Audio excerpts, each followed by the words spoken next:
La voix du peuple. La voix du peuple. La voix du peuple sur Radio Avoleté. La voix du peuple, une émission du peuple par le peuple.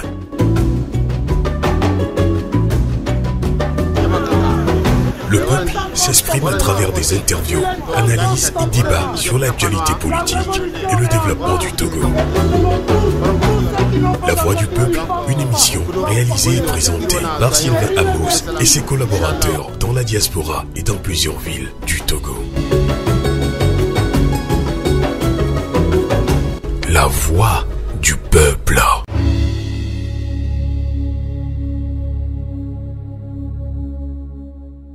Fidèles amis auditrices, auditeurs de Radio Canal K, basé en Suisse alémanique, et de Radio Avoleté, la voix de la résistance africaine et togolaise, merci de nous suivre dans cette émission, La voix du peuple sur Radio Avoleté, Fenêtre sur l'Afrique sur Radio Canal K. Bienvenue dans cette émission, Fenêtre sur l'Afrique sur Radio Canal K et La voix du peuple sur Radio Avoleté. Bienvenue donc dans notre rubrique Débat citoyen.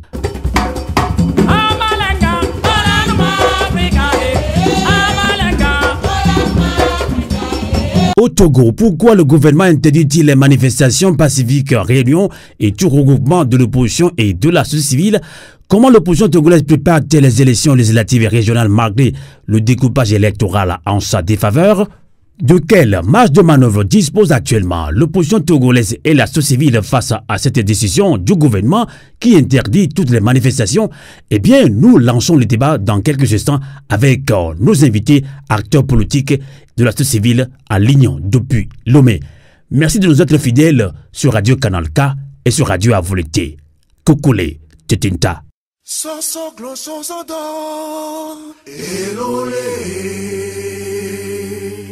50 ans de règne des Gnassingbé, ça suffit. 50 ans de dictature, là, ça suffit. Assassinat politique, crimes économiques, cabésie au sommet de l'État, impunité et corruption, emprisonnement sommaire, achat de conscience et refus du vote des Togolais de la diaspora. Voilà ce qui caractérise les 50 ans de règne des Gnassingbé, du père au fils. Éducation sacrifiée et grogne sociale chronique dans tous les secteurs. Pendant 50 ans, le peuple togolais est laissé pour compte dans une misère ambiante. Nos ressources premières sont pillées avec la complicité de ce régime. Devant le refus obstiné du pouvoir autocratique des Gnassingbé d'opérer les réformes afin de libérer le Togo, l'article 150 de la Constitution te donne, toi fille, toi fils du Togo, plein pouvoir de jouir de ton droit sacré de faire échec à l'autorité illégitime. Peuple togolais, lève-toi, lutte et vains dans la dignité.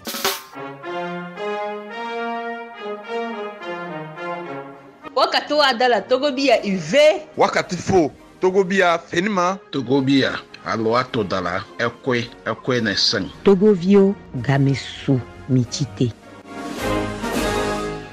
Ceci est un message de la coordination des mouvements et associations de la diaspora.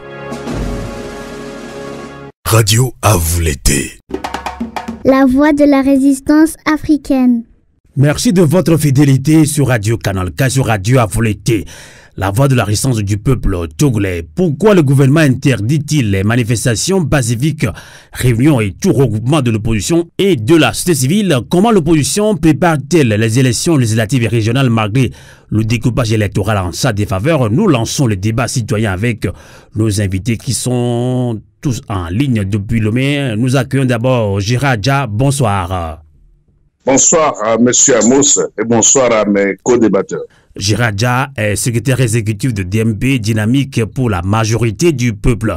On accueille toujours à Lomé Dr Richard Tinjo. Bonsoir. Bonsoir Amos. Merci de nous accompagner en ligne depuis Lomé. Je rappelle que vous êtes vice-président de DSA, Démocrate Socialiste Africain, et vous êtes également un des responsables de GMC, Grand Mouvement Citoyen. On accueille toujours à Lomé Pasteur Edo Komi. Bonsoir.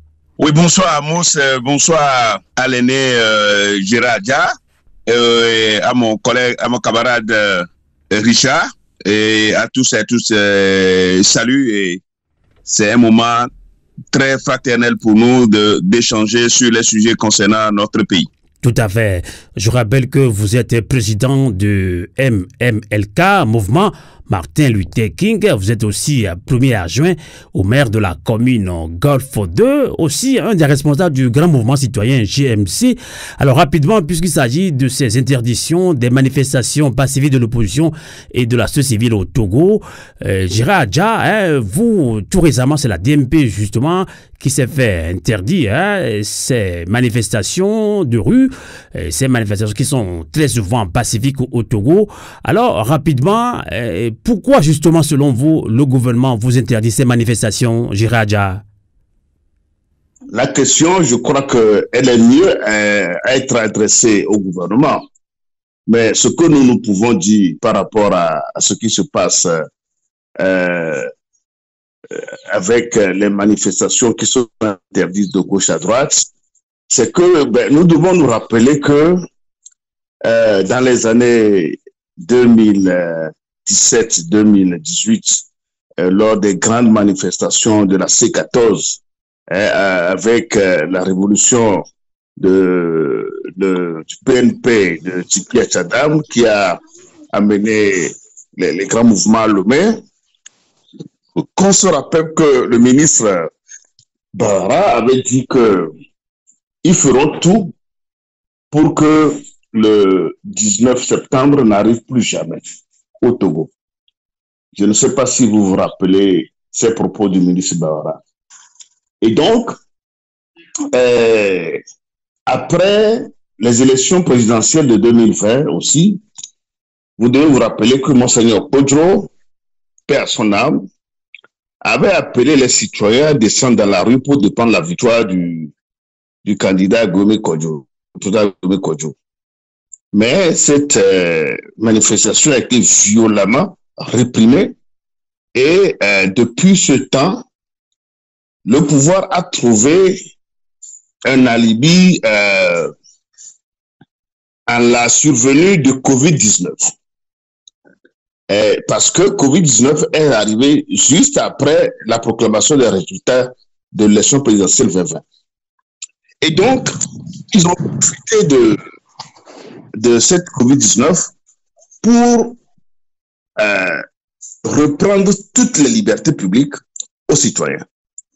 Et depuis ce temps, ils ont maintenu cette pression, ils ont maintenu cette volonté de ne plus permettre aucune manifestation, ni politique, ni pour les associations, et ils ont mis dans la tête des Togolais que pour manifester, il faut une autorisation. Alors que ce n'est pas ce qui est dit dans la loi.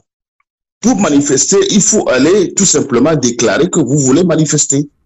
Et vous dites, vous proposez des itinéraires et vous étudiez ensemble avec le ministère chargé de la sécurité.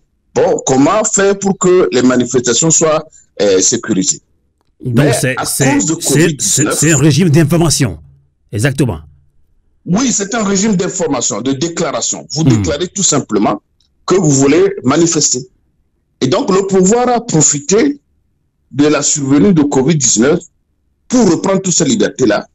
Et ils ont mis dans la tête de la psychologie des Togolais aujourd'hui que pour manifester, il faut une autorisation. Et lorsque le gouvernement utilise le terme autorisation, certains journalistes même vous posent la question de savoir est-ce que vous avez obtenu une autorisation? Alors que personne n'a dit dans la loi qu'il faut demander une autorisation. Et donc c'est comme ça qu'on a formaté la psychologie des gens au Togo, comme s'il faut faire une manifestation, il faut demander une autorisation, ou bien il faut obtenir une autorisation, ce qui n'est pas vrai.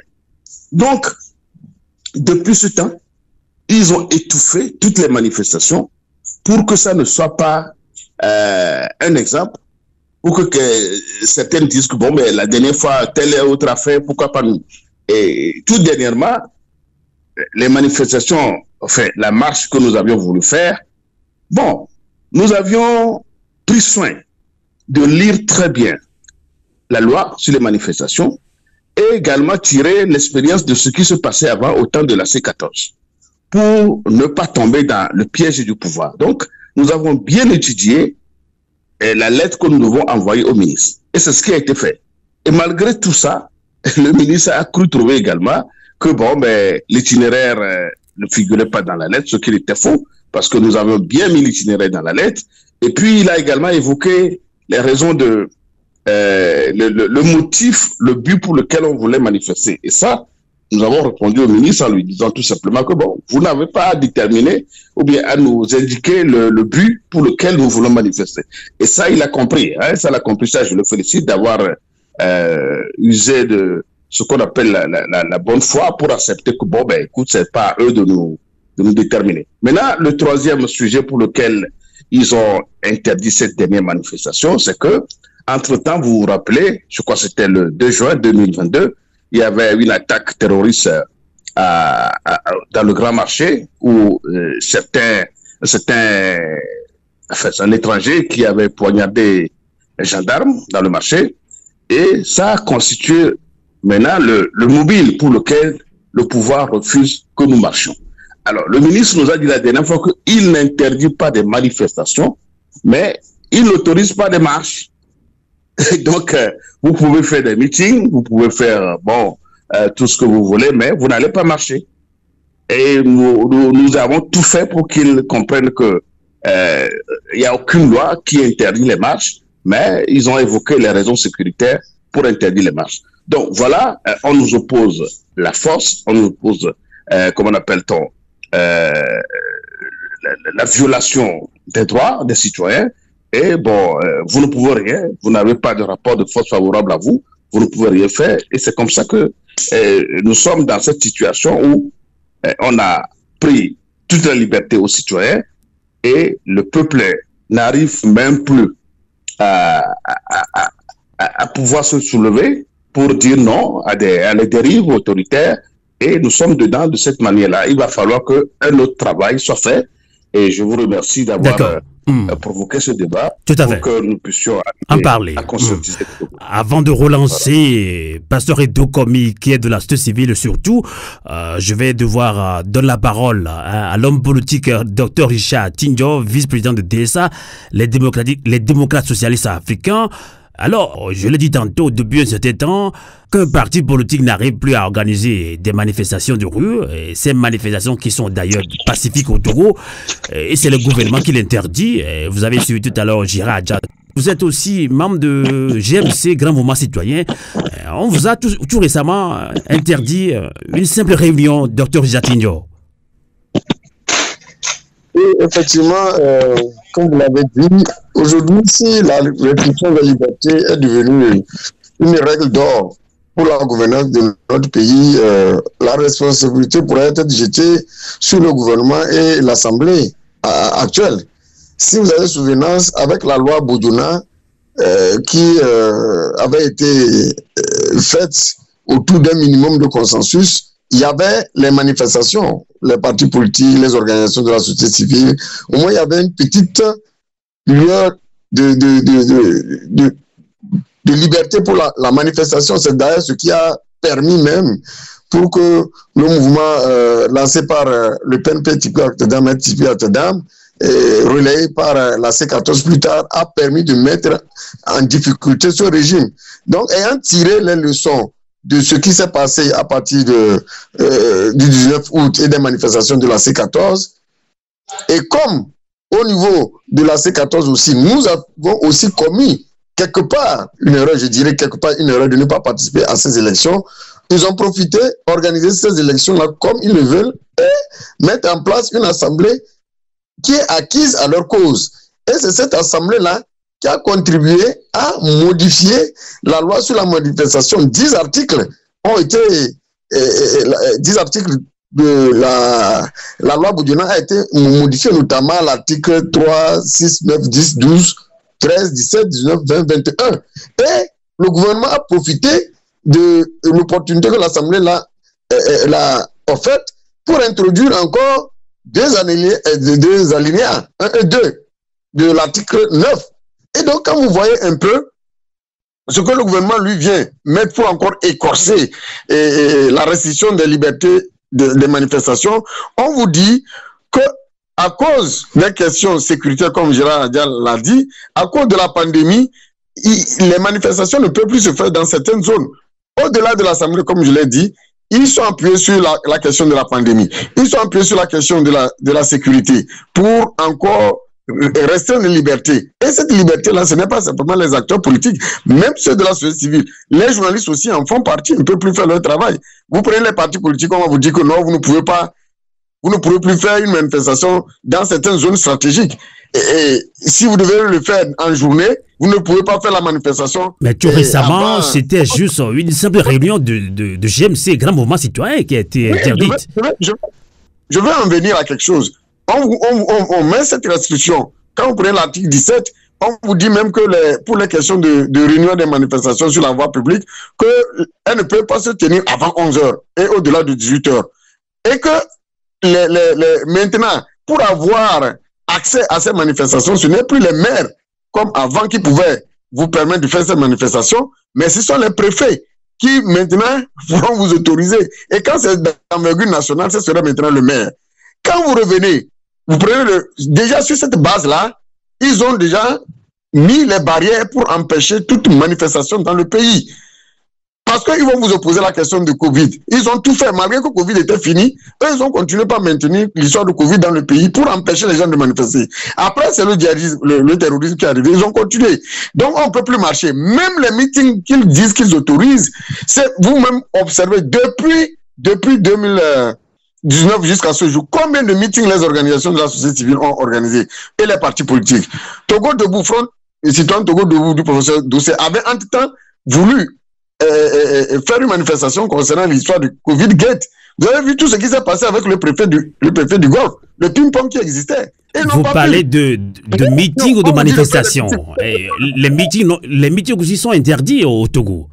Les meetings aussi, si ne vous autorisez pas, vous tentez d'organiser, vont vous opposer toujours des arguments jusqu'à ce que la période que vous avez prévu faire le meeting ne passe. Donc vous serez toujours dans ce ping-pong. Revenons maintenant au cas du GMC la dernière fois. Avant que le GMC n'organise, Gérard Adia a expliqué la manière dont ils ont voulu manifester sur un certain nombre de points qui est légitime, que nous aussi au niveau du GMC nous partageons. Donc, ils les ont interdits. On suppose que c'est la marche, vous avez interdit, vous ne voulez pas. Les meetings, vous dites que vous autorisez.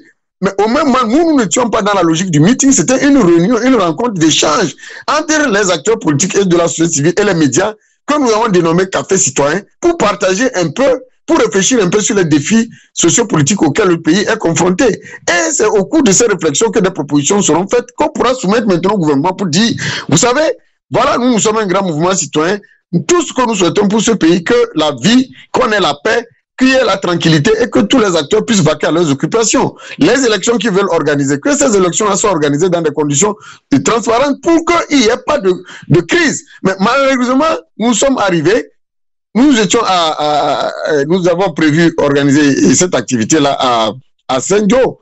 À notre grande surprise, quand les invités étaient en train de se mettre en place, c'est la responsable de la structure qui a reçu le coup de fil de la préfecture, comme quoi il devait interdire toute activité du GMC dans leur structure. Et donc, elle est venue nous dire de suspendre l'activité. Bon, qu'est-ce qu'on peut faire? Au même moment, moi je me souviens qu'à l'entrée même, ils avaient déjà mis le dispositif de sécurité. Bon, moi on a pensé que c'était par rapport à la manifestation de la DMP, puisque c'était pas très loin. Mais ne sachant pas que les mêmes forces de sécurité étaient positionnées pour pouvoir nous dissuader de ne pas tenir notre rencontre d'échange. Cette rencontre qui se fait en vase clos, est-ce que cette rencontre-là, en quoi cela empêche la vie de la nation? En quoi cela empêche les activités de se dérouler? D'accord. Maintenant, si vous voulez organiser les ateliers que les gens organisent, partout, est-ce qu'ils vont recevoir l'autorisation là avant d'organiser les ateliers? Eux, la même période, ils ont organisé une activité au stade Kégué avec l'histoire de FNFI. Ramasser tout un tas de femmes pour venir remplir le stade. Donc, c'est-à-dire que c'est du deux poids, deux mesures. Le gouvernement, lui, peut organiser toute manifestation, toute réunion, tout meeting. Mais vous, opposition, société civile, vous n'avez pas le droit, c'est ça? On n'a pas le droit. Ils ont bloqué ils ont bloqué l'axe là. Ils ont bloqué la circulation dans la zone là-bas. Est-ce que toutes ces femmes-là qui sont mobilisées là-bas, qui sont venues même vivre dans des conditions pénibles, dégradantes, et elles aussi, je crois que ça les apprendra, elles doivent réfléchir. On comprend votre colère, docteur Richard Tidjo. D'accord, on va y aller, on comprend votre colère. On va relancer rapidement Pasteur Edo Komi, qui est surtout de la société civile, dont les partis politiques, on leur interdit meeting, manifestations, etc., simple réunion également. Alors, vous, en tant que société civile, que se cache-t-il vraiment derrière toutes ces interdictions de manifester, de réunions au Togo? Pasteur Edo Komi. Alors, merci à Mousse, merci à mes co-débatteurs qui ont déjà dit, qui ont déjà planté le décor, qui ont déjà dit l'essentiel. Aujourd'hui, ce à quoi nous assistons, c'est un recul grave relatif aux libertés publiques, notamment celle de la manifestation, de réunion d'associations. Alors, comme ils l'ont dit, ce n'est pas seulement les partis politiques qui sont concernés, mais la société civile aussi. Depuis 2019, vous vous souvenez que, je crois, M. Gérard Dia l'a dit tout à l'heure, le ministre Bawara a dit qu'il n'y aurait plus un 19 août au Togo. Donc, ils ont pris toutes les mesures, d'abord pour réviser la loi du 11 mai 2011, donc de la loi Bodjona, et qui consacre une restriction totale des libertés publiques. Et donc, du coup, avec cette révision, tout est vide, carrément. On n'a plus la liberté de manifester. La liberté de manifestation est devenue un vœu pieux parce qu'il n'y en a plus du tout. On a révisé les articles. On vous interdit de prendre certains itinéraires qu'on qualifie de forte concentration économique, haute ambassade, tout ça, là, les chancelleries, on ne peut plus manifester. Et il faut manifester sur un seul itinéraire. Du début jusqu'à la fin, vous ne passez nulle part que ça. Et des heures qui sont précises, de 11h à 17h. Et donc, du coup, on en déduit très simplement et nettement que le gouvernement, le pouvoir en place, ne veut plus de manifestations. Ne veut plus de manifestations avec des arguments, les attaques terroristes et puis Covid-19. C'est comme si l'état d'urgence n'a jamais été levé. L'état d'urgence n'a jamais été levé. Avec des articles comme le docteur Richard venait de le dire, 3, 9, 10, 11, 10, 12, 13, 17, 19, donc presque 10 articles ont été révisés et donc ont rendu la loi Bodjona un coquille vide.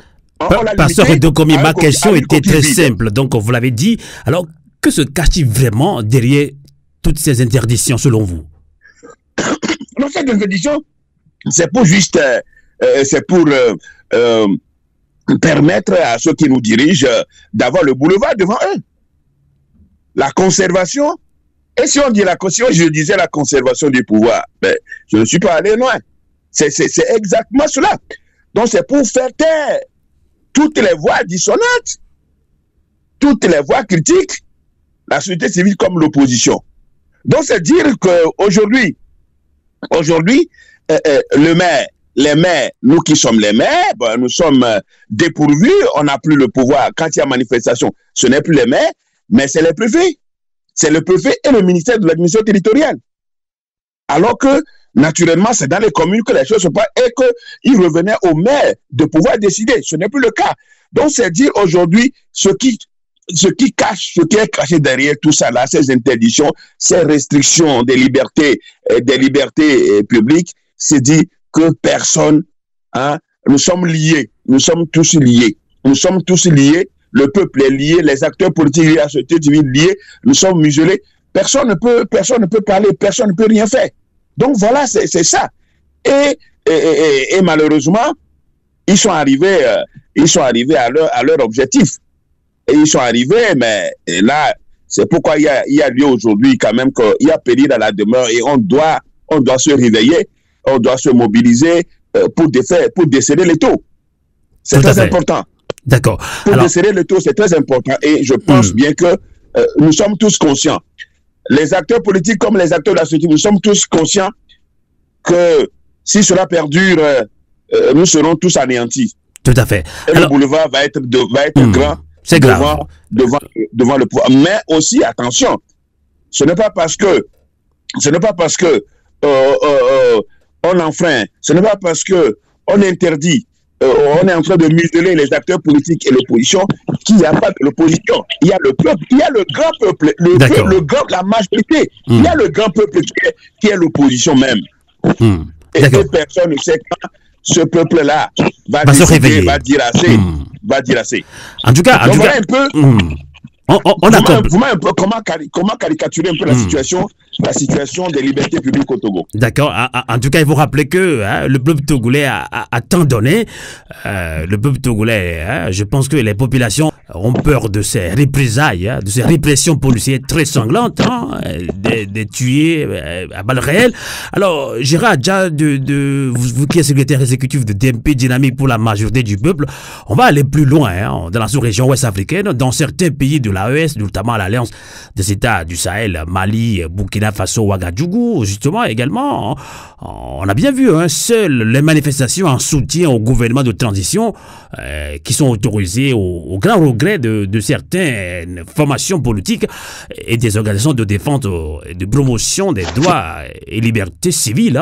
Il s'agit souvent des mesures temporaires prises par les régimes d'exception, parce que ce sont des régimes d'exception, parce qu'il y a des coups d'État dans ce pays et la Constitution est un petit peu mis de côté.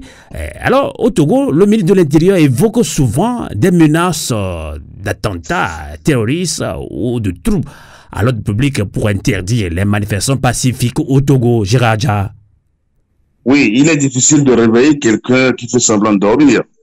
Donc, le gouvernement au Togo, le pasteur Dokomi l'a dit tout à l'heure, veut tout faire pour conserver le pouvoir. Et donc, vu ce qui se passe dans les pays que vous venez de citer, notamment les pays de l'AES, ils ont compris que ce sont les manifestations publiques, ce sont les manifestations des populations qui ont amené à faire tomber les régimes là-bas avant que les régimes militaires n'arrivent. Et donc, on ne sait jamais. Ça peut être aussi leur crainte que s'ils ne restreignent pas toutes les libertés, ce qui est arrivé à Maklakla peut arriver à Makaklo. D'accord, donc pourra-t-on dire également que le Togo est-il officieusement entré dans un régime d'exception dans ce cas? Ben, c'est le cas, puisque c'est la dictature pure et simple qu'on impose aux Togolais, parce que on ne peut plus manifester librement. Les partis politiques sont à quelques mois, quelques semaines des élections, mais on ne les autorise pas à circuler librement, on ne les autorise pas à faire des manifestations, parce qu'on crée justement que ce qui s'est passé de l'autre côté, ça peut également se passer chez nous. Donc voilà, c'est tout le problème. Et donc, si quelqu'un sait qu'il est bien élu et que à la fin de son mandat, il partira librement en laissant son successeur arriver, pourquoi il va craindre que les gens manifestent pour protéger contre la manière de gouverner? Pourquoi? Donc, ce qui est derrière la tête, c'est la préservation du pouvoir coûte que coûte, et ça, tout le monde doit le comprendre. Et c'est pour ça que moi, je dis, tous ceux qui se disent aujourd'hui de l'opposition doivent comprendre que le régime qui est en face ne veut en aucun cas laisser la possibilité à une quelconque alternance pacifique. Et donc, il va falloir que nous réfléchissions sérieusement si nous voulons vraiment une alternance à la tête de l'État.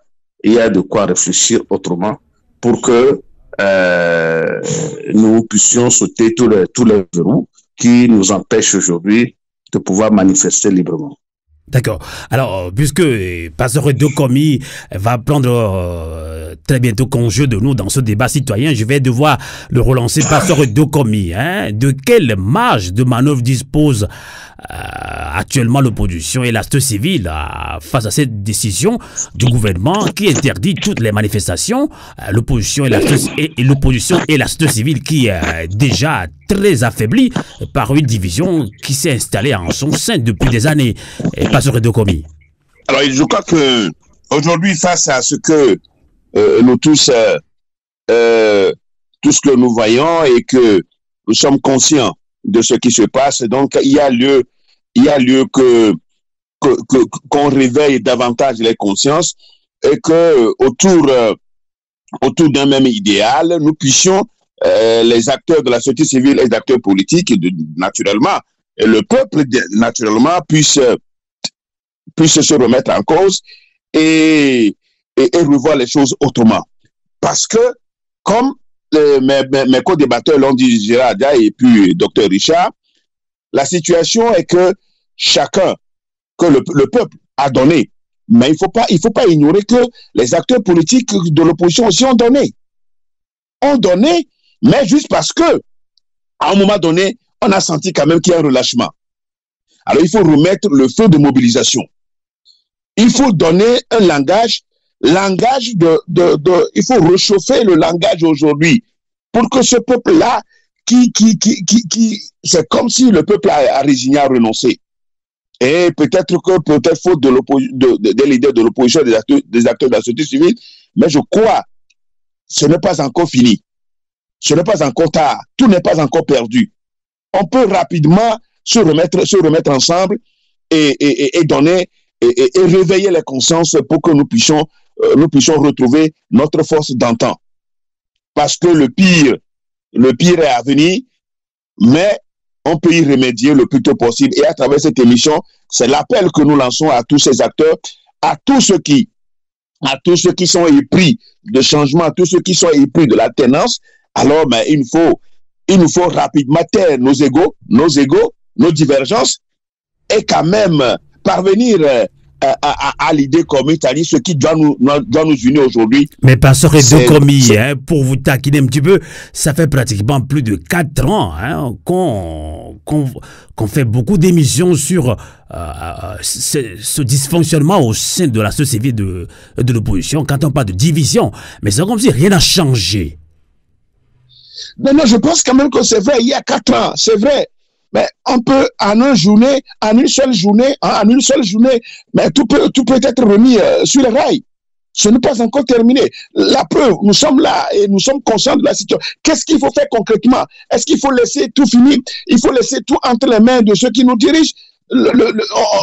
Ça ne peut pas continuer comme ça. Donc, je crois quand même que moi, j'ai toujours espoir qu'en quelques secondes, en quelques minutes, en une journée, on peut refaire le chemin perdu et les consciences doivent être ravivées, doivent être réveillées pour que nous puissions aller à l'essentiel. Donc, ce n'est pas encore fini comme nous le disons. On est conscient de la situation et tout peut revenir on peut revenir à l'essentiel pour pouvoir avancer. D'accord. Alors, avant de prendre congé de vous, en ligne depuis Lomé, Pasteur Dokomi, on connaît maintenant la date des élections législatives au Togo. C'est justement le 13 avril prochain.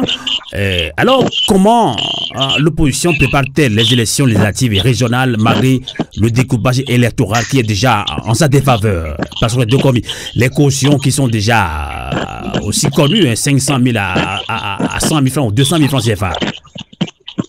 Non, je crois quand même que les élections que nous organisons au pays, on ne peut pas admettre que la date, le calendrier électoral soit un tabou, soit un véritable mythe. C'est un véritable mythe. On ne peut pas attendre à 60 jours, même c'est vrai si on se fie à la Constitution, que c'est il faut convoquer le corps électoral. On aurait pu le faire bien avant. Pourquoi pas 6 mois? Pour que chaque parti politique, chaque regroupement de partis politiques puisse vraiment se préparer. Mais aujourd'hui, voilà, on est à 2 mois des élections et que les manifestations sont interdites. Je crois que fondamentalement, que l'opposition, c'est vrai, déjà quand vous parlez de découpage électoral, on l'avait toujours dit que de 95 91 à 113 députés, rien ne va changer. Et aujourd'hui, on a vu le découpage électoral qui est toujours en faveur de ceux qui sont au pouvoir.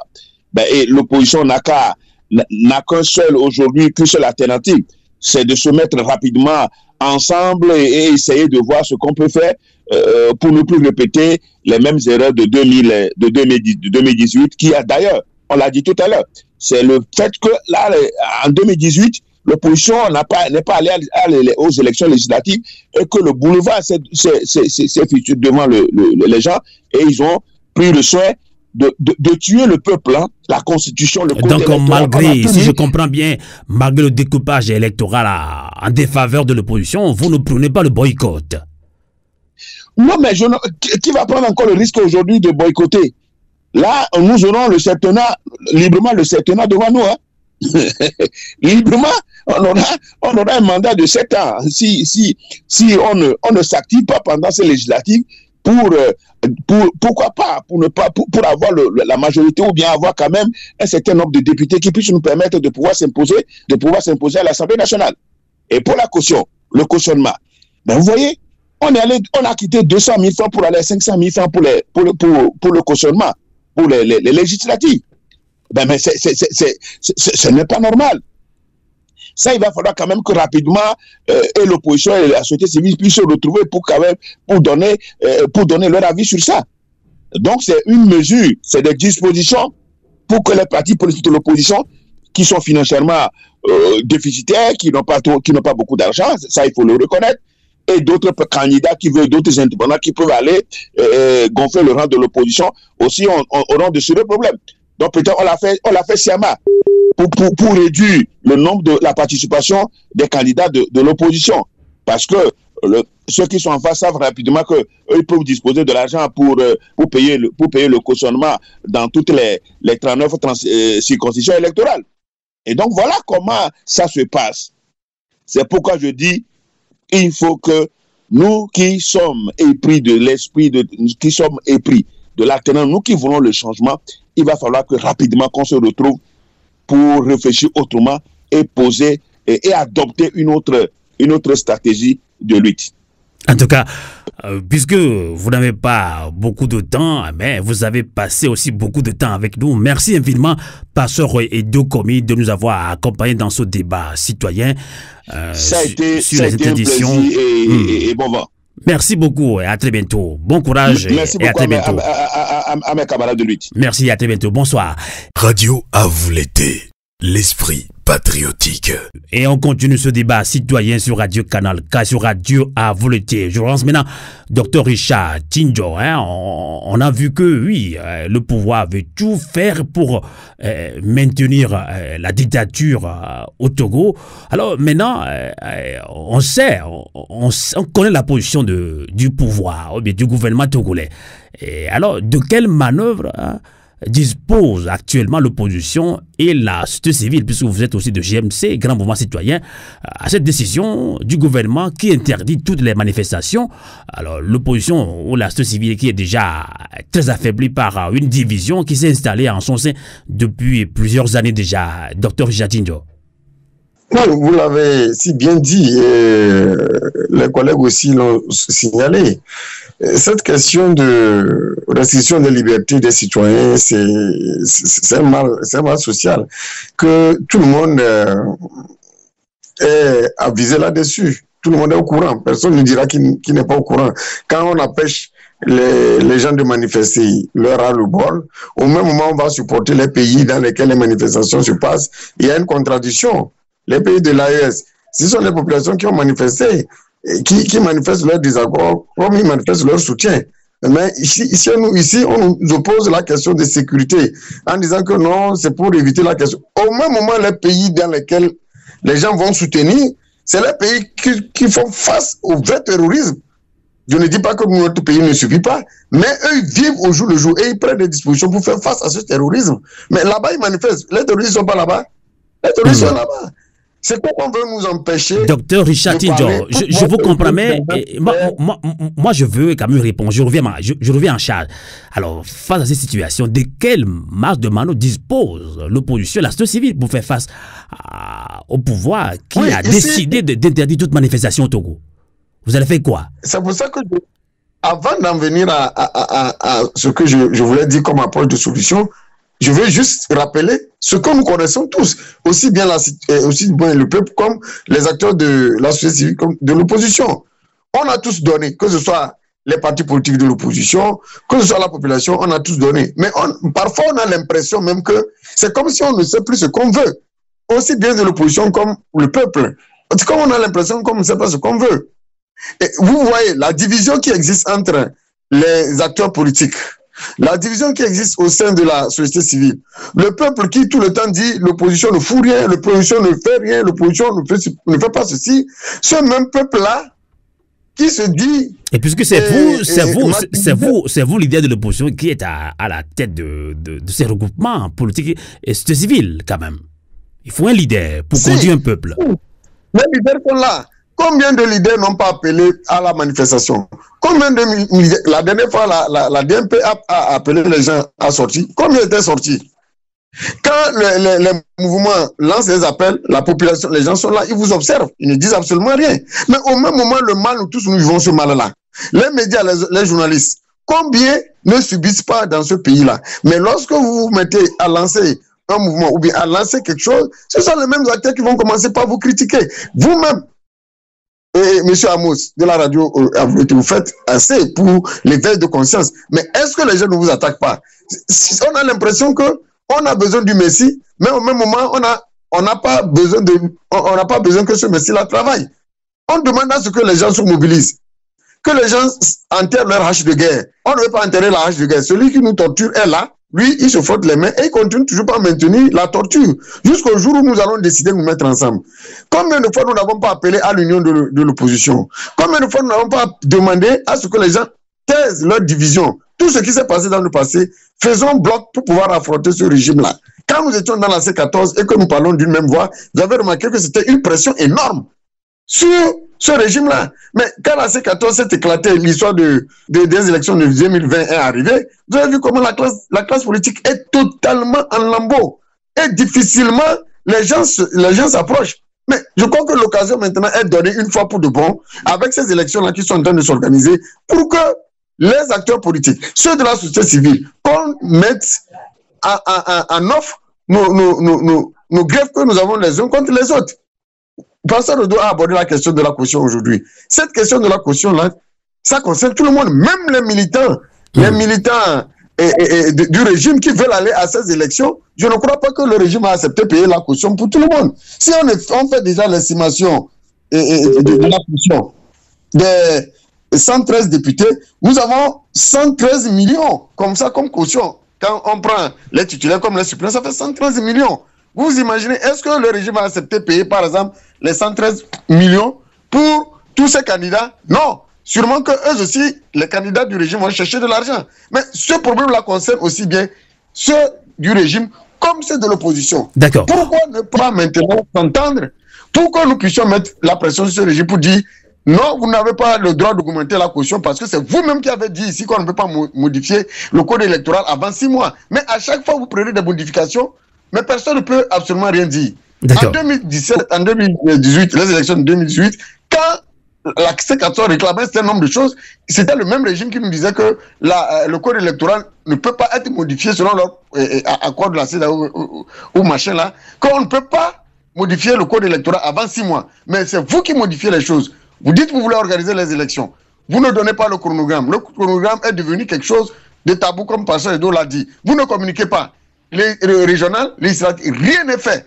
Mais au même moment, vous voulez aller à ces élections dans la transparence. Quand tu sais que tu es fort, quand tu sais que tu es réellement fort, c'est que tu mets les dispositions pour qu'il y ait la transparence, pour mesurer ta capacité. Il ne faut pas mettre des machettes à côté, des pistolets, les cailloux ici, et demander à l'autre de venir, vous allez lutter. Et quand la personne va venir, elle va esquiver un de vos coups, vous prenez la machette sur sa tête, quand elle sera en train de crier, vous prenez le caillou, et à la fin, vous l'assommez pour dire que vous êtes fort. Non, c'est un aveu de faiblesse. Il faut que l'opposition aussi comprenne que cette occasion-là, c'est une occasion qui doit nous amener à nous entendre.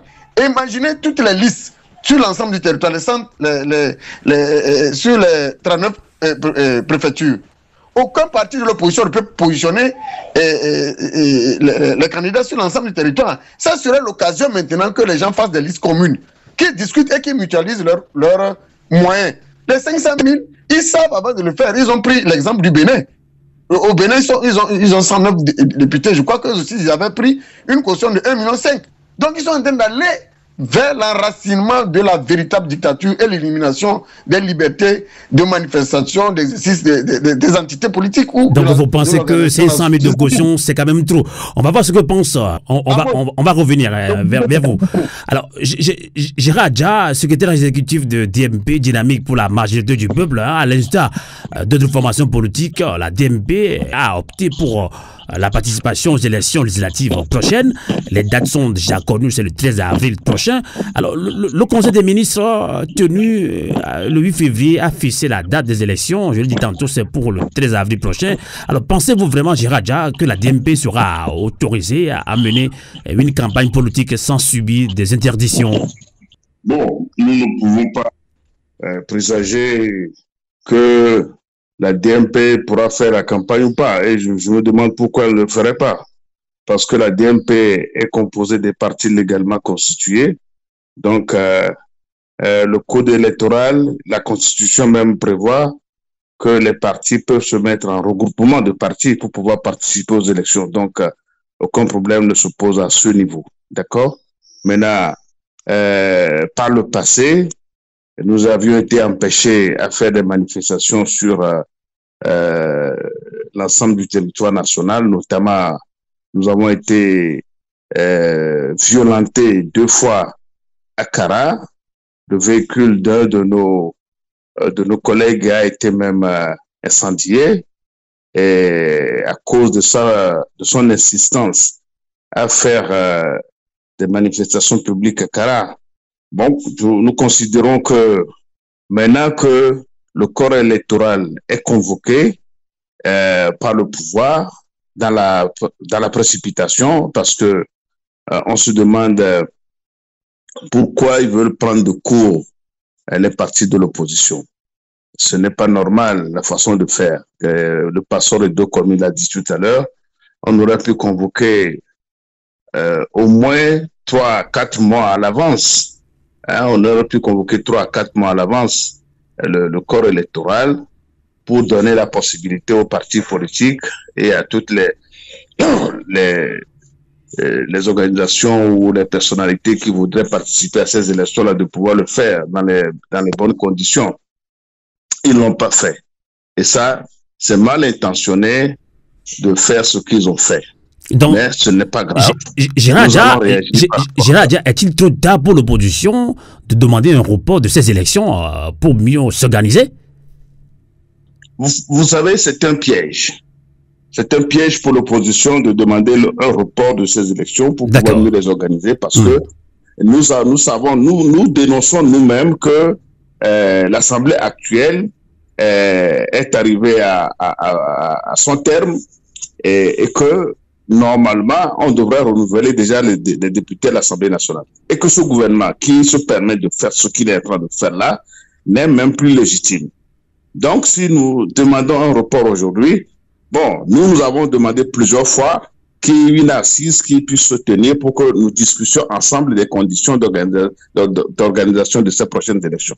Mais ils sont passés outre ce que nous avons demandé et ils ont foncé tout droit.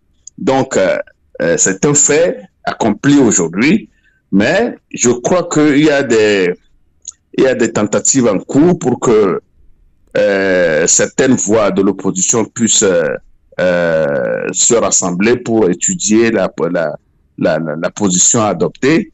Et je ne peux pas dire aujourd'hui que bon, on ne peut pas demander ou on va demander. D'accord? D'accord. Mais en revenant sur la question de la caution, je crois que c'est unique ce qui a été fait. Parce que aux dernières élections législatives à laquelle moi j'avais participé, j'avais payé 100 000 francs comme caution. 100 000 francs. Alors, qu'est-ce qui s'est passé pour que de 2018 à 2023 ou bien à 2024, on puisse multiplier cette caution par 5? Est-ce qu'entre-temps, les Togolais se sont enrichis tellement que le pouvoir a jugé utile de multiplier par 5 la caution? Je ne sais pas. Donc tout ça là se fait à dessein. C'est fait à dessein non seulement pour décourager les gens, mais pour limiter aussi la participation des membres de l'opposition à cette élection. Parce qu'on estime que bon, on les a suffisamment appauvris, ils n'ont pas les moyens, et il faut que bon, on limite maintenant leur participation à la chose politique. Donc voilà un peu l'esprit qui est derrière toutes ces manœuvres. Bon, maintenant... En clair, les Togolais vont encore vivre une mascarade électorale. Bon, je crois que c'est ce qui est en vue.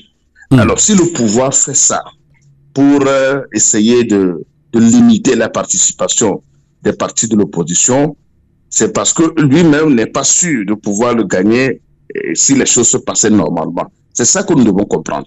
Si le pouvoir utilise toutes ces manœuvres-là aujourd'hui pour essayer de limiter la participation des gens, c'est parce que le pouvoir même n'est pas sûr de lui. Donc, à nous de comprendre ça. Que bon, ils ne sont pas aussi sereins que ça. Dans ce cas-là, bon, essayons de contourner. Si nous exigeons que la caution soit ramenée à un niveau plus bas, notamment, il faut le ramener à 100 000 francs, comme ce fut le cas en 2018. Hein? Il faut nécessairement que nous nous battions pour qu'on ramène la caution à 100 000 francs.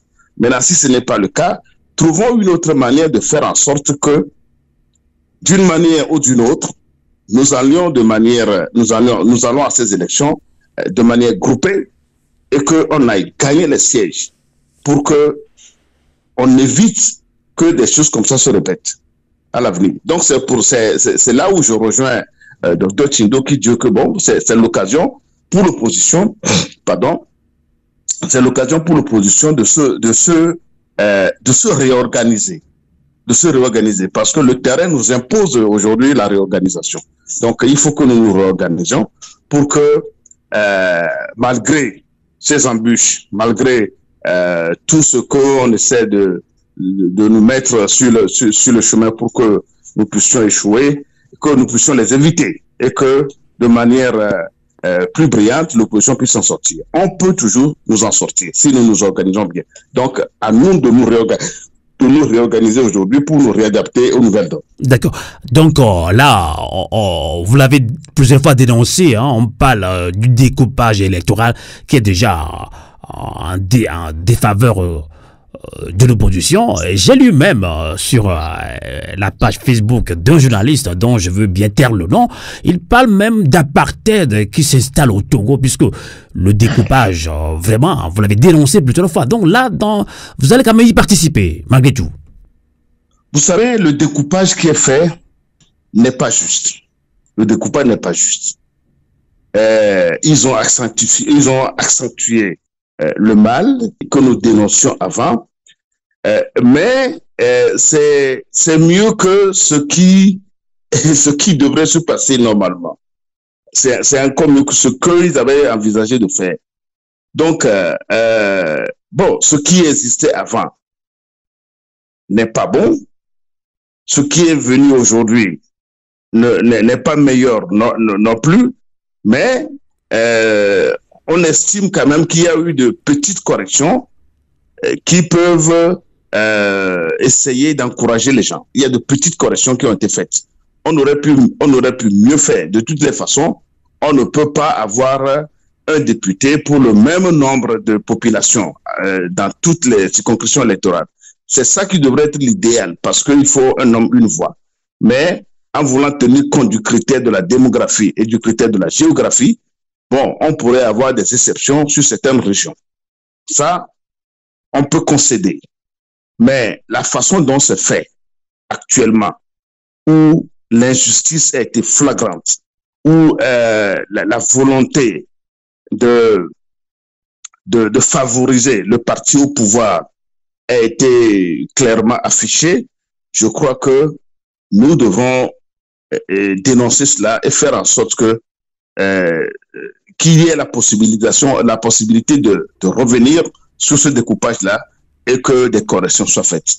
Parce que ce n'est pas normal, ce qui a été fait, c'est trop flagrant, En 2007, je crois que toute l'opposition avait eu plus de 1,3 million et quelques voix, alors que le RPT avait à l'époque 900 et quelques voix, mais le RPT s'est retrouvé avec un nombre pléthorique de députés et l'opposition avait à peine 28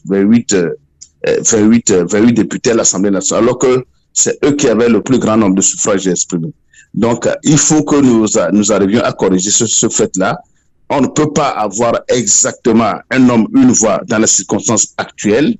Ça, je le dis, mais on peut essayer de mieux faire tout en gardant le chiffre 113.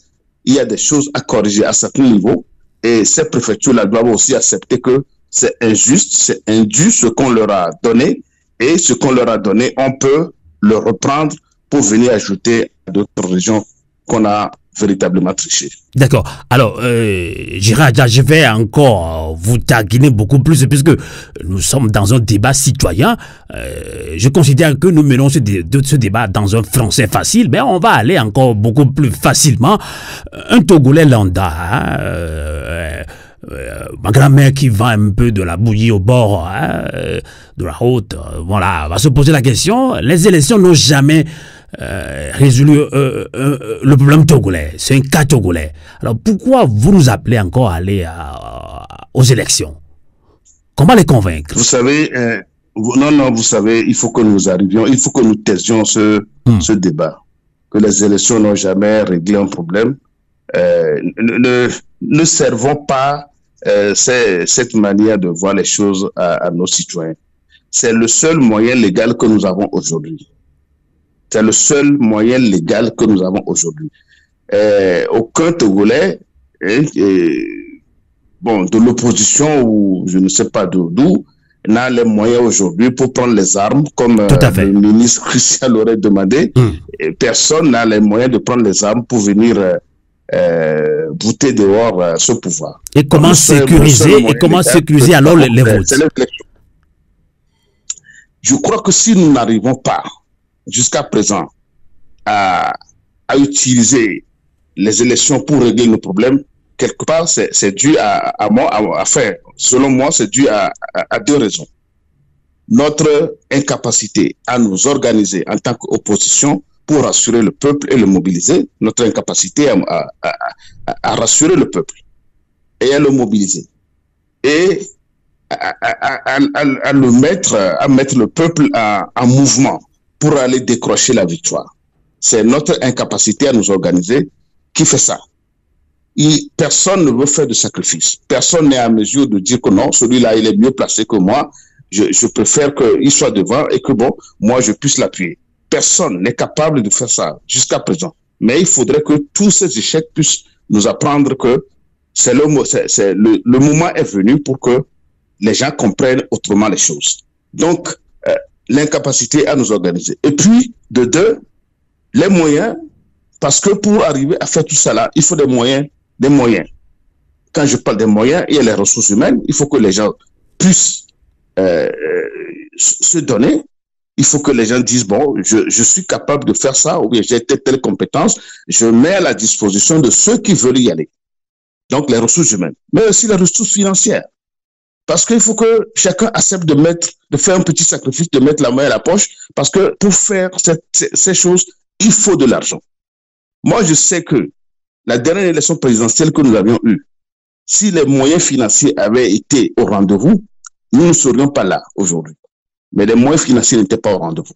Donc, il faut que les gens comprennent que pour arriver à défaire le pouvoir qui s'est incrusté depuis 60 ans, il nous faut de l'organisation, une très bonne organisation, et ça, les gens sont capables de le faire, mais il faut également que les gens mettent les moyens, et l'organisation même dépend des moyens.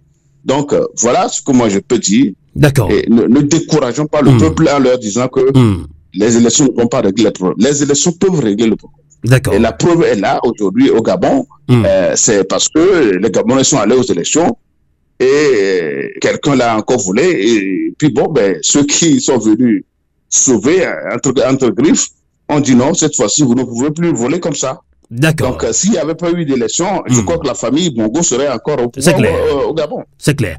Alors, voilà. Merci. Docteur Richard Tinjo, nous tirons pratiquement vers la fin de cette émission, ce débat citoyen, mais je vais vous laisser aussi rebondir par rapport à toutes ces questions de découpage électoral déjà en défaveur de l'opposition. Vous l'avez dénoncé également, docteur Richard Tinjo, au niveau de votre parti, au niveau de JMC également, un grand mouvement citoyen.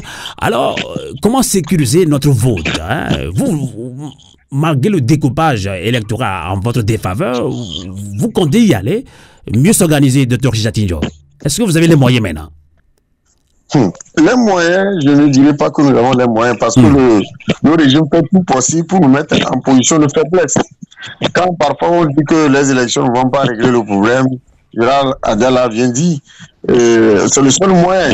Si les conditions d'organisation des élections sont faites de manière transparente, je ne pense pas que ce régime-là va gagner ces élections.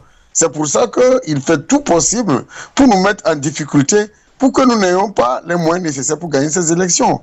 Maintenant, le découpage qui est fait, le découpage par rapport au nombre de sièges qui est fait, c'est pour en réalité corriger l'injustice. C'est vrai que ça ne corrige pas. Eux-mêmes, ils sont partis sur la base de beaucoup de choses qui n'étaient pas claires.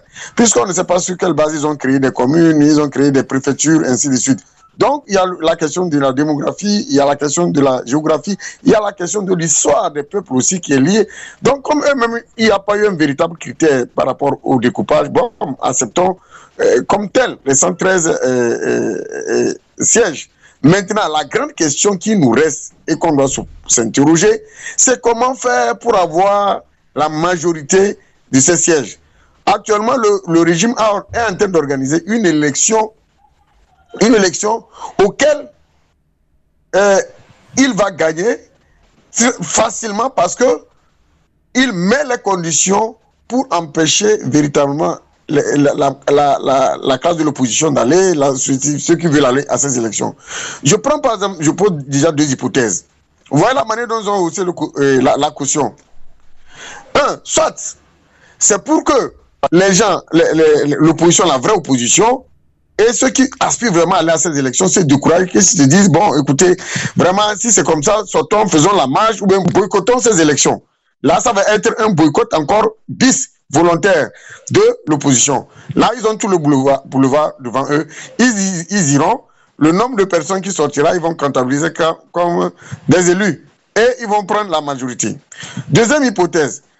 Soit ils ont l'idée d'appauvrir davantage l'opposition, parce que quand quelqu'un va saigner pour aller à ces élections législatives, les élections régionales, s'il aspire un jour à aller aux élections présidentielles, il n'aura pas les moyens. Il n'aura pas les moyens d'aller à ces élections présidentielles. Donc, au même moment qu'on limite au niveau, on va assainir la classe politique, on va permettre à ce que certains aillent et que d'autres soient sous le carreau, c'est que les présidentielles devant, ils n'auront pas d'adversaire coriace qui a suffisamment les moyens d'affronter le candidat du régime. Et donc, du coup, ceux qu'ils auront eu au cas où on boycottait, ou bien les partis qui ne pourront pas s'entendre pour aller ensemble et qui vont aller, le régime va aller gagner les élections facilement sur le terrain, c'est qu'ils auront 90% de la majorité sous leurs mains et préparer l'histoire de septembre, puisqu'on a appris qu'il y a eu l'introduction d'un projet de loi de la révision de la Constitution. Donc ça veut dire que une fois qu'ils le font comme ça, ils auront la majorité de l'Assemblée et du coup, il n'y aura plus. Il n'y a que le boulevard. Donc, le septembre va être fait et ça fait un mandat à zéro. C'est-à-dire, le compteur revient à zéro. On reprend encore à zéro. Et on sait que l'opposition n'a plus les moyens. On sait que l'opposition est divisée. Et du coup, ils ne pourront absolument rien faire. Et c'est le pouvoir à vie. Et finalement, ceux qui ne pourront pas tenir vont finir par rallier le régime. Et on revient à l'histoire du parti unique. C'est ce à quoi ils veulent nous conduire. C'est un peu l'hypothèse que je pose. Maintenant, ce qui nous reste à faire, nous qui sommes de l'opposition, c'est de réfléchir. C'est de réfléchir et de voir comment, comme je l'ai dit, mutualiser nos efforts. On va taire nos... L'ANC peut faire la liste avec un autre parti, peut-être qu'il a vilipendé. DMP peut faire la liste avec d'autres partis avec qui ne s'entendaient pas. Ainsi de suite. Et en ce moment, vous allez voir, dans une préfecture, vous mutualisez vos forces. Supposons que moi, j'apporte 500 000. Toi, tu apportes 500 000, puisque je ne peux pas peut-être avoir, supposons que je prends le cas d'une circonscription où on a 3 sièges. Donc ça veut dire qu'on a 6 candidats, puisqu'on dit 500 000 par candidat. Donc ça veut dire que ça fait 3 millions. À supposer que je n'ai pas 3 millions. Et que je sais que dans cette préfecture, il y a des partis d'opposition, même si ils ne sont pas véritablement représentés, on peut s'entendre. Voilà, moi je peux apporter 500 000 ou bien peut-être 1 million. Toi, tu n'as que 500 000. Entendons-nous pour se positionner et que la question de l'intérêt commun prime sur l'intérêt individuel. Docteur Richard Tidjon, oui, mais est-ce que vous y travaillez sincèrement ou bien vous venez sur les antennes le dire, ou bien est-ce que vous y travaillez concrètement? Non, est-ce qu'on pouvait s'imaginer qu'ils allaient nous sortir cette formule-là? La formule de caution de 500 000 là, ils l'ont gardée. Vous vous rappelez que dans l'une de nos émissions, j'ai dit que le régime a tout un plan et il va nous surprendre à la dernière minute. On n'aura pas le temps de s'organiser et finalement ils vont avoir le boulevard. Et c'est ce qui se confirme aujourd'hui. Donc je parle plutôt de cette division au sein de l'opposition entre leaders. Est-ce que vous arrivez à vous parler ou bien c'est que sur les antennes que vous faites des propositions pour que, oui, l'autre leader, s'il écoute l'émission, il dit ça. Mais est-ce que vous prenez des actions concrètes? Par exemple, lorsque je prends le cas du GMC, nous avons entamé des discussions avec plusieurs acteurs politiques. Gérard Adia peut le témoigner. GMC est venu rencontrer la DMP, nous sommes allés voir l'ANC, nous sommes allés voir la DI, on a rencontré le cas. Nous sommes en train de travailler là-dessus. Maintenant, comment mettre en pratique ce que nous discutons dans Je pense que c'est ce que veut entendre le peuple togolais. C'est ce à quoi je suis en train de lancer, c'est un appel que je suis en train de lancer. Nous sommes maintenant surpris. C'est un peu comme les évêques disaient à Dossomi, le truc nous surprend. Qu'est-ce qu'on fait? Est-ce que ça ne serait pas l'occasion maintenant de rapidement, puisqu'on a 1 mois, on a pratiquement 1 mois, moins de 2 mois, tout à fait, pour réfléchir et trouver la vraie stratégie. Si aujourd'hui on arrive à trouver une bonne stratégie et que dans chaque circonscription électorale, les partis politiques, même qui se sont fait la guerre, se sont entendus pour former une liste commune et mutualiser les moyens financiers, les moyens matériels, les moyens humains, ce régime-là va avoir des difficultés. Prenez le cas de, par exemple, des préfectures dans lesquelles l'opposition n'a pas une assise. Blita, ce tu vois comme ça. Ça veut dire que là-bas, il y aura que peut-être le régime, ce qui va aller. Bina, ainsi de suite. Il y a des endroits où l'opposition n'a pas l'ancrage solide pour pouvoir affronter. Et ça veut dire que là-bas, ils gagnent déjà d'office sans même faire d'efforts. Maintenant, si nous mutualisons nos efforts, vous allez voir que dans chaque préfecture, l'opposition et la société civile qui voudrait aller pourra avoir des candidats. Et comme ça, ça va être un bloc contre un bloc. Ça serait un bloc contre un bloc parce qu'on aurait eu à éliminer le maximum des amuseurs publics qui ne pourront pas aller à ces élections. Mais jouer aux indépendants pour favoriser le régime. Comme ça, on sait qu'on n'a que 2 blocs qui vont s'affronter dans ces élections législatives et régionales. Vous voyez quelqu'un qui va s'épuiser pour les législatives. Est-ce qu'il aura les moyens pour les régionales? Donc vous voyez quelque part qu'il n'y a pas la véritable bonne volonté de ce régime d'organiser les élections en toute transparence pour une bonne compétition. Donc, alors, si le régime se sent vraiment fort et capable de gagner ces élections, sincèrement, ceux qui sont en train de faire là, je ne pense pas que si un jour ils ne sont pas au pouvoir et qu'on leur appliquait la même chose, ils vont accepter. C'est pas sérieux. C'est pas sérieux, c'est malhonnête. Alors, docteur Richard Tidjon, je vais vous donner encore 2 minutes pour conclure ce débat citoyen.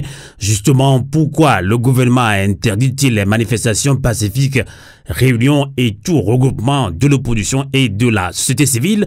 Comment l'opposition prépare-t-elle les élections législatives et régionales malgré le découpage électoral en sa défaveur? Que direz-vous pour conclure ce débat, surtout aux citoyens de la diaspora comme au pays, parce que c'est nous qui allons voter. Comment les convaincre, docteur Richard Tidjon, pour conclure? Moi, je crois qu'il faut aussi à un moment donné, que ce soit la diaspora ou que ce soit les citoyens, que nous prenons conscience. Nous avons tous un adversaire commun qui nous torture. Et l'adversaire là n'a pas d'amis. Quand aujourd'hui vous chantez ces éloges, demain vous allez être punis. Nous avons vu ce qui s'est passé avec certains journalistes qui sont acquis à leur cause, qui chantaient leurs éloges. Mais quand le moment est venu pour les punir, ils n'ont pas hésité de les punir. Ce régime n'a pas d'amis. Sincèrement, ce régime n'a pas d'amis. Et l'opposition, ce serait l'occasion. On a appelé plusieurs fois à l'unité.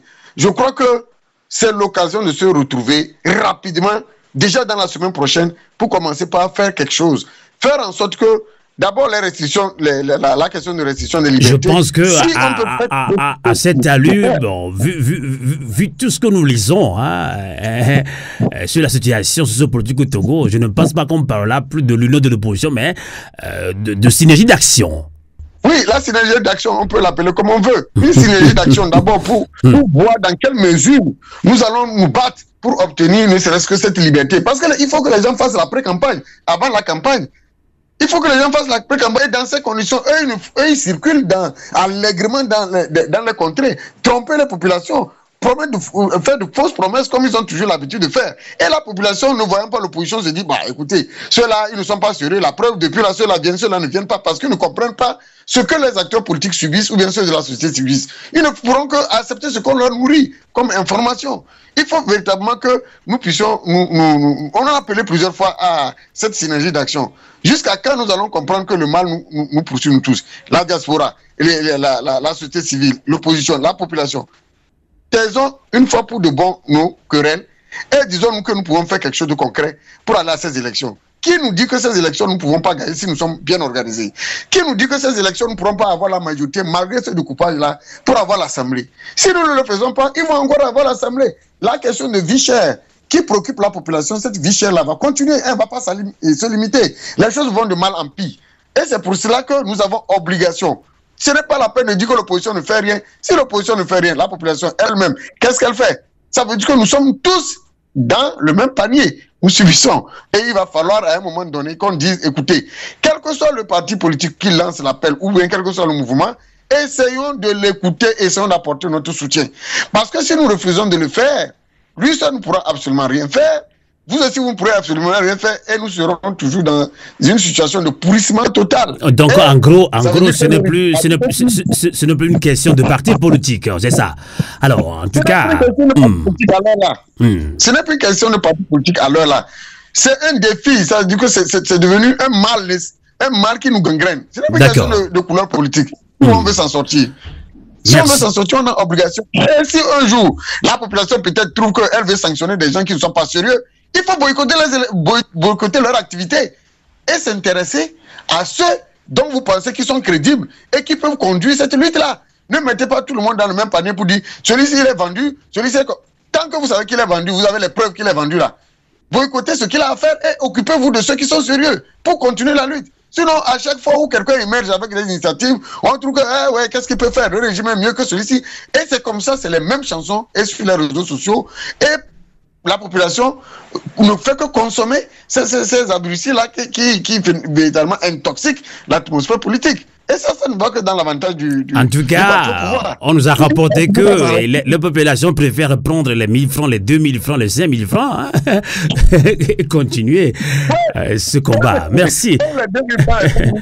Vous avez c'est grave. vu une image où des femmes étaient couchées à même le sol, difficilement. Elles ont eu plutôt chaud. Dans cette histoire-là, à cause de combien? Ce qu'on leur a promis. Mais ce que vous prenez, les 1000 francs, les 2000 que vous prenez là, ça ne résout pas votre problème. Ça ne résout pas le problème de carburant. Ça ne résout pas le problème de ciment, d'engrais, les questions de soja, comme ça, le prix de soja aussi qui a chuté. Tout ça, ça ne résout pas. Vous allez prendre les 2000 francs, vous allez boire Sorabi, vous allez boire tout de suite, manger soja, et 2 jours, vous reprenez la même galère, vous allez crier. Ah, ça ne va pas dans le pays. L'opposition ne fait pas quoi? Normalement, ces élections-là, on n'a même plus besoin de faire la campagne parce que tout le monde est conscient, tout le monde sait ce qui se passe dans le pays. Et ce qu'il nous reste à faire, c'est le vote sanction. Quel que soit le moyen, et c'est la population, à la population de sécuriser. Ce n'est pas au parti politique de sécuriser le vote. C'est à la population, puisque le vote se fait à la base. Le vote se fait à la base. Ce n'est pas le président de la République qui viendra dire voler pour moi. Non, il ne le fera pas. Il ne va pas envoyer quelqu'un pour dire vous prenez les élections pour moi. C'est la population elle-même qui doit prendre conscience et se dire trop c'est trop. Cette fois-ci, nous allons faire un vote sanction, quels que soient les moyens. D'accord. En tout cas, merci beaucoup, Dr Richard Tinjo. Je sais que vous avez beaucoup à dire, mais on reviendra sur ce débat encore la semaine prochaine, puisque on doit graduer à volonté, on doit aussi vous accompagner. Nous, on ne prône pas non plus le boycott, hein, donc on connaît très bien, on sait très bien que le boycott sera très suicidaire pour l'opposition, mais on opte également pour une mobilisation générale. Alors, merci beaucoup, Dr Richard Tinjo. Je rappelle que vous êtes vice-président de DSA, les démocrates socialistes africains. Vous êtes également un des responsables de GMC, Grand Mouvement Citoyen. Et nous le disons à Radio à volonté, Coucoulé, Titinta. Très bientôt. Bonsoir. Bonsoir à vous. Et on conclut également avec Gérard Adja qui nous accompagne dans ce débat citoyen en ligne également depuis Lomé. Le débat citoyen tournait autour de cette question. Pourquoi le gouvernement interdit-il les manifestations pacifiques, réunions et tout regroupement de l'opposition et de la société civile? Comment l'opposition prépare-t-elle les élections législatives et régionales malgré le découpage électoral en sa défaveur? Alors, comment convaincre le peuple togolais qu'il faut toujours passer par cette voie légale, élection, qui peut nécessairement aboutir à une révolution aussi, hein? Gérard Adja, que direz-vous pour conclure ce débat? Je ne redirai pas. Dr Tindo a vraiment fait un bon tour d'horizon de toute la question qui se pose par rapport aux populations. Le comportement que les populations doivent avoir lors de ces prochaines élections. Que ce soit au Togo, que ce soit au niveau de la diaspora, ne nous décourageons pas malgré tout ce qui se passe. Ne nous décourageons pas. Et nous crions aujourd'hui que le découpage n'est pas à notre faveur, c'est vrai, mais le découpage qui est fait est encore mieux que ce qui existait avant. Et nous-mêmes, si nous savons nous organiser, nous pouvons nous en sortir. Moi, je dis que nous avons 39 circonscriptions électorales. Et si l'opposition s'organise bien, si l'opposition arrive à s'entendre entre elles, si l'opposition arrive à se comprendre et à rechercher véritablement la solution d'ensemble, la solution pour le peuple togolais, on peut positionner des candidats dans toutes les 39 circonscriptions électorales. Et Dr Sindo vient de le dire, il ne nous appartient plus de faire de campagne parce que la population sait déjà qu'elle vit une misère. Et ceux qui lui font vivre cette misère, la population les connaît. Il suffit que nous sachions communiquer vis-à-vis de ces populations. Ils sauront ce qu'ils auront à faire. Alors, 39 circonscriptions électorales, si nous positionnons des candidats un peu partout, nous sommes sûrs d'avoir au moins un siège. Au moins un siège dans les 39 circonscriptions électorales.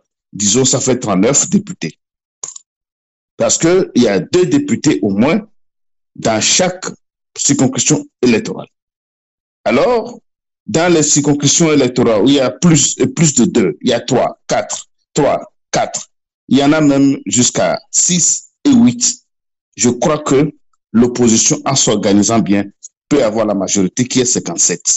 57 moins 39, il faut aller chercher combien? 9 moins 17, ça fait 8. Il faut aller chercher 18 sièges en plus. Les 39 circonscriptions électorales. C'est facile à faire.